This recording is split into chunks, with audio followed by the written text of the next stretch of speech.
Alright, et de retour sur les ondes de Radio Mojo 94.00. On est toujours en direct du Knust Festival et pour changer, je ne suis pas seul dans le studio et je reçois Aurélie et Sophie. Salut.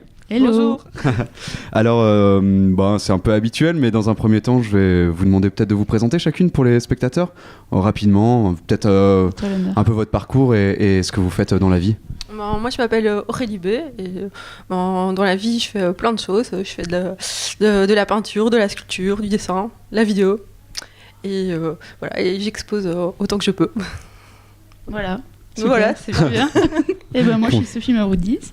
Je fais plein de choses, mais moins de choses qu'Aurélie. Donc, je fais de la sculpture, de l'installation. Et puis, je suis graphiste aussi, à mes heures perdues.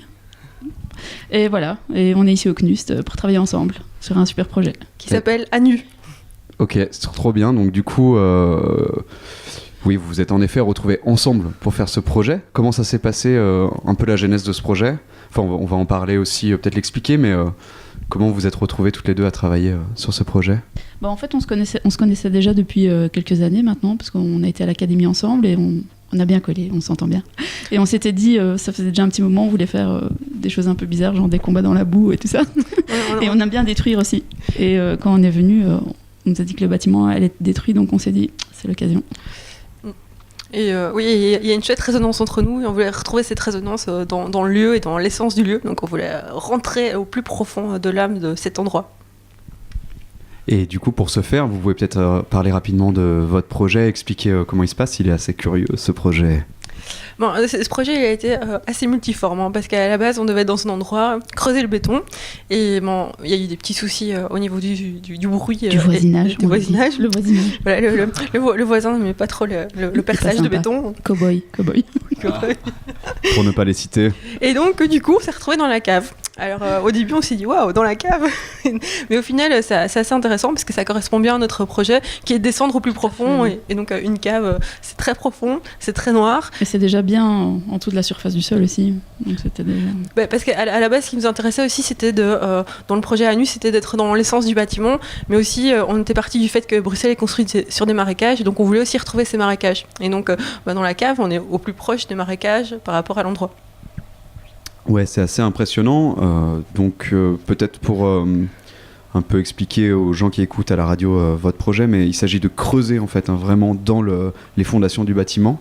Ouais, c'est ça. On a commencé à enlever les dallages, donc les dalles. Enfin, normalement, ça devait être du béton. On a zappé cette partie-là. Donc les dalles, et on a creusé de plus en plus profondément et on a découvert des choses qu'on ne pensait pas découvrir, des moules, des faïences, des choses comme ça. Et c'est vraiment un voyage. Moi, je le ressens vraiment comme un voyage dans le temps, en fait. On voit vraiment toutes les traces des existences passées. C'est assez chouette. Oui, c'est ça. Donc on va dans les profondeurs et en même temps, c'est nos profondeurs à nous, mais c'est aussi intéressant de découvrir les différentes strates de terre, les différentes couleurs de terre. Donc les odeurs. Et on est clairement bien dans les marécages parce que ça sent bien la vase. Oui, ça sent très mauvais. Et donc on est passé par une terre assez brune, assez facile, et puis sur des terres qui devenaient vertes et puis de plus en plus noires, de plus en plus argileuses et qui commençaient à contenir de plus en plus de choses. Donc surtout des moules.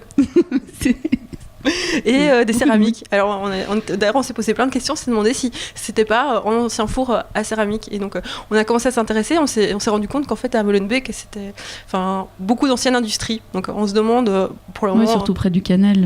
Oui.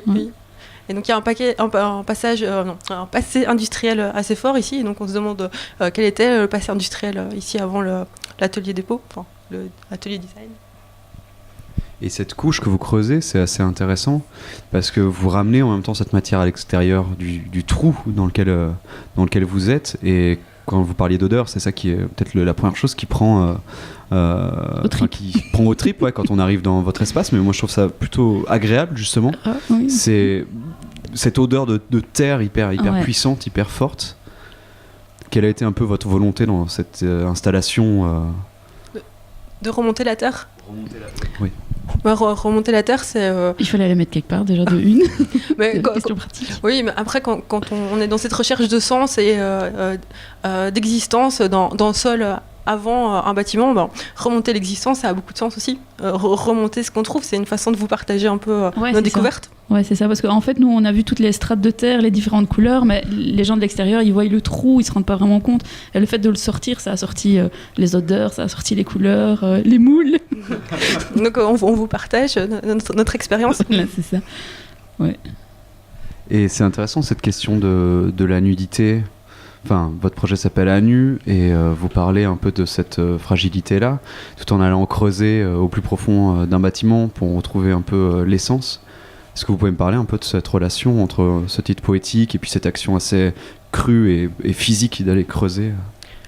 Je pense que quelque chose qui nous rejoint aussi, c'est le fait de l'écorchure et de justement la profondeur et de vivre les choses profondément, intensément.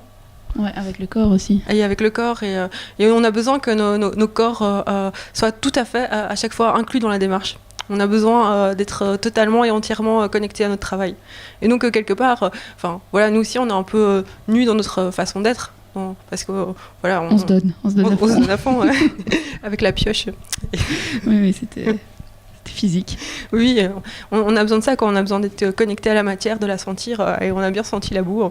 On est rentré tous les jours chez nous avec de la boue dans les cheveux, sur les visages, dans les ongles. Donc on s'est bien imprégné, on l'a bien touché, ce sol.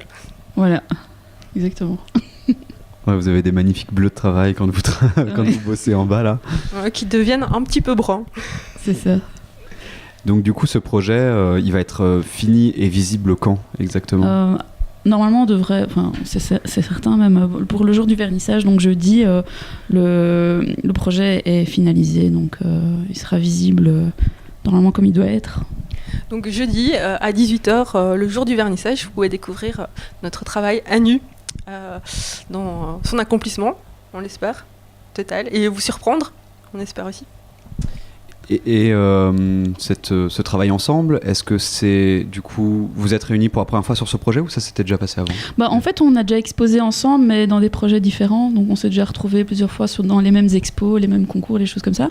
Mais ici, c'est le premier projet où vraiment c'est un projet commun, quoi. C'est la première fois. Oui, on a décidé de partager, de participer à deux. On a décidé d'écrire à deux. C'est la première fois qu'on décide de faire vraiment un projet complètement à deux. Et est-ce que vous voulez réitérer cette expérience? Oui, oui, moi aussi. Ouais. D'ailleurs, ce qu'on s'est dit, c'est que ce projet, on pouvait le faire que nous deux, en fait. Voilà. On ne connaît pas beaucoup de filles qui... Il n'y a que nous deux qui aurions pu creuser dans le sol. Dans les odeurs, dans la boue. Oui, voilà, je ne pense pas que c'est un travail qui peut être fait avec n'importe qui, quoi. Il faut vraiment le sentir. Ouais, parce qu'il faut rester enfermé ensemble dans 2 mètres carrés toute la journée. Il faut bien s'entendre. Oui, il faut avoir un peu un sentiment, une affection. Ouais, je trouve sincèrement que c'est une pièce assez impressionnante, donc j'invite vraiment tout le monde à aller voir ça. Parce que vous avez été un peu caché pendant le festival, on ne vous voyait pas beaucoup, parce que vous étiez en train de travailler un peu en secret sur cette matière que vous creusiez. Et de voir le résultat, là, c'est hyper impressionnant, de voir même le trou éclairé, la profondeur du trou, l'eau au fond du trou. Ouais, on retrouve, c'est à la fois il y a ce côté un peu jeu d'enfant, comme quand on creuse dans le sable à la plage pour arriver jusqu'à l'eau. Il y a un peu ce truc-là, il y a... Ça parle aussi évidemment des fondations et de l'histoire aussi de la terre et de la région bruxelloise et du canal. Donc je trouve que c'est un projet très complet, très beau. Moi, ce qui m'a beaucoup impressionné, ce que j'en retire vraiment de ce projet-là, c'est qu'en fait, c'est de me rendre compte que sous le béton de Bruxelles, en fait, avant, il y a je sais pas, peut-être une centaine d'années, il y avait de la vie, quoi. Je reparle de nouveau de ces moules, quoi, mais c'est incroyable, quoi. C'est comme les poteries. Il y avait de la vie avant et maintenant tout est bétonné, à part quelques arbres qui grandissent malheureusement difficilement dans les rues. Ouais. Et c'est sûr que ça repose question de qu'est-ce qui va être implanté ici après la destruction du bâtiment, parce que je pense que le futur c'est plutôt des bâtiments assez froids. Je pense que ce que la politique a décidé pour la future installation, ou ce qui a été décidé est très froid. J'en ai l'impression. Ouais, je trouve ça bien que vous parliez un peu de cette situation justement, d'autant plus dans ce bâtiment, comme vous le dites très bien, qui va être détruit. Et c'est un peu aussi le plaisir de ce festival, de pouvoir investir une dernière fois à ce bâtiment et de pouvoir parler de toute cette histoire-là. Et peut-être un peu pour finir, est-ce que chacune, vous pouvez nous parler de vos prochaines actualités en tant qu'artiste? Est-ce que vous avez d'autres projets d'exposition, ensemble ou indépendamment? À toi l'honneur, Aurélie. Bon, merci Sophie. Moi, mes prochaines actualités, donc le week-end du 15 juin, je vais organiser une exposition dans l'atelier que j'occupe avec Robbie Comblin, à Saint-Gilles, à la rue des Vétérinaires. Et donc on va faire une expo commune dans notre atelier sur notre travail. Et donc ce sera le week-end du 15 juin et le 4 juin, je vais avec le collectif Aspect à Namur intervenir sur les murs de la médiathèque Point Culture qui vont aussi être détruits. Donc c'est aussi une intervention sur un lieu en fin de vie. Et moi, j'ai eu l'honneur de recevoir le prix artistique de Tournai ce samedi-ci. Donc en fait, j'expose à Tournai dans le musée des Beaux-Arts jusqu'au 16 juin. Et après, j'ai une expo en solo à la Tréa Galerie à Mons et une autre expo au Point Culture aussi en novembre à Bruxelles. Entre-temps, il y a peut-être des choses qui vont se débloquer, mais rien de prévu, quoi. Ok, super, c'est cool, vous avez de riches actualités, c'est chouette. Eh ben, je vous remercie beaucoup d'être venu sur les ondes de radio. Merci à toi. Merci à vous, merci Aurélie, merci Sophie. Et on se retrouve le 23 pour le vernissage et pour voir votre pièce. Et j'invite vraiment tout le monde à venir ce jeudi du coup au CNUS Festival pour voir toutes les œuvres qui vont y être présentées. Allez, on continue avec Legend of Bénin, un superbe disque des deux musiciens qui viennent du Bénin, un disque d'enregistrement des années 70. Vous allez juste vous régaler, vous allez voir, on est bien sur Radio Mojo 94.00. Je vous embrasse depuis les ondes.